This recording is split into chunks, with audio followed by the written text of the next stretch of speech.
decide instead. If your team's love language is words of affirmation, they do not just want a good job as feedback. They want the truth, constructive feedback. Today we're going to be learning why clarity is the ultimate act of kindness. Welcome to the Empowerment Minute podcast. I'm your host, Dr. Maurine Kwende, CEO of EMK Learning Solutions. I partner with L&D leaders, HR directors, and higher education leaders to build unstoppable future-ready organizations. So today, we are in the second week of our series, The Love Language of Leadership.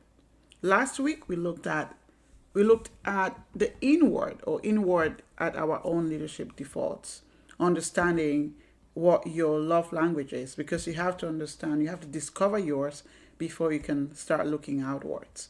So the last time we actually focused on the inward, looking inward in your own leadership. So today we're going to be moving outward to the language that builds trust faster than almost anything else, and that's feedback. As a quick shout out to our emerging leaders cohort, you're officially moving past the honeymoon phase of our 90-day sprint. So this episode is designed to help you keep your team aligned as the work gets real, because you're going to be talking about feedback in a couple of weeks.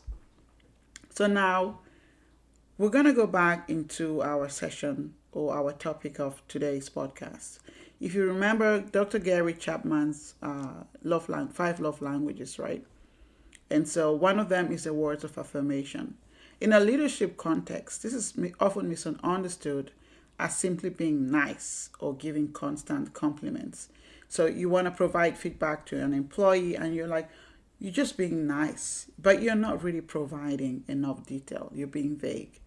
And permit me say that once you're being vague, you're actually being unkind, because you're not, being authentic by providing the feedback that is required. You're actually doing your employee a disservice. So today we're going to correct that. In leadership, words of affirmation are not really about flattery. They're also about clarity. Because if you don't do that, you're vague, right? And then so you're vague about expectations. That means you're not being kind, right? You want to be a kind leader. Kindness is very important as a leader. But that doesn't mean that you should be vague. That doesn't mean that you should not be constructive when providing feedback.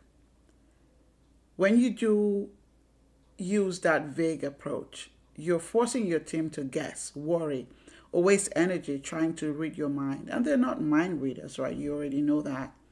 So when you're giving feedback, provide constructive feedback, even when it's tough. If your employee is doing something wrong, provide constructive feedback, what happened, how they can learn from it. Give the detail without necessarily just, focusing on being nice. Being nice really means that you're being authentic. Think about why you're providing feedback. It's for their benefit. You want them to grow. You want them not to make that mistake again.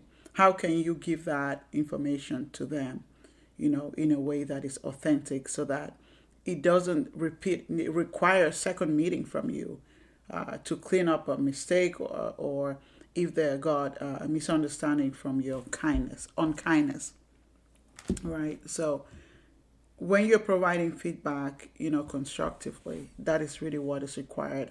That is really kindness, because feedback is love, right? You've also heard about tough love, right?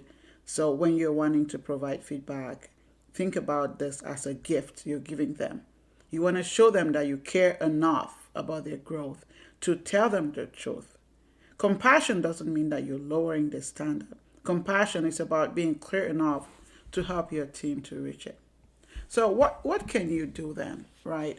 So you got to be able to speak the language effectively. You have to move beyond just surface level praise. You have to be, constructive. So when you're just saying great job on that presentation, well, that's not enough, right?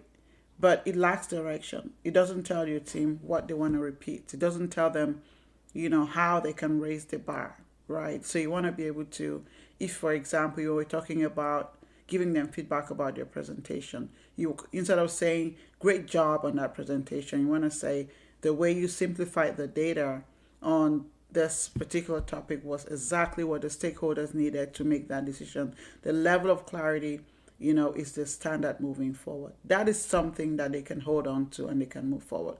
I can call that a feedback filter in action, right? So first you name the observation, and then the impact, and then also you also want to make sure that you set the standard for what's coming down the pike or going forward.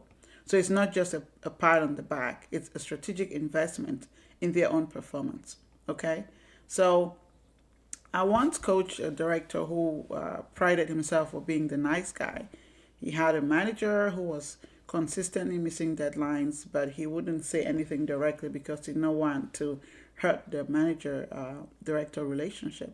Eventually, performance dropped, and the manager had to be let go. And then this manager was blindsided, and eventually he had to also be let go because when he was asked, he said, "Oh, I thought I was doing fine."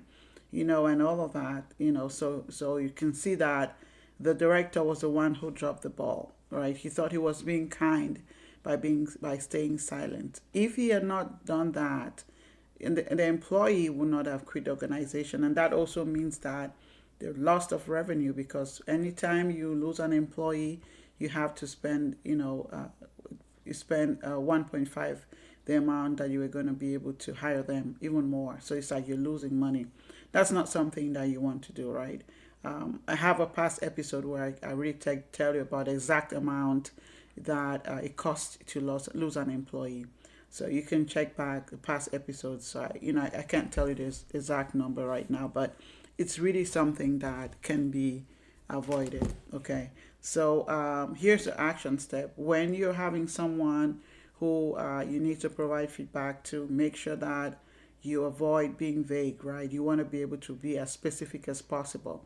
That is your own way of showing love to them, right? Leading from the heart means having the courage to be clear. If you want to deepen your ability to coach your team towards high performance, or our latest leadership resources and upcoming training details, or even to my core members, you can always reach out or go through my website, emklearningsolutions.com, and you find that information there.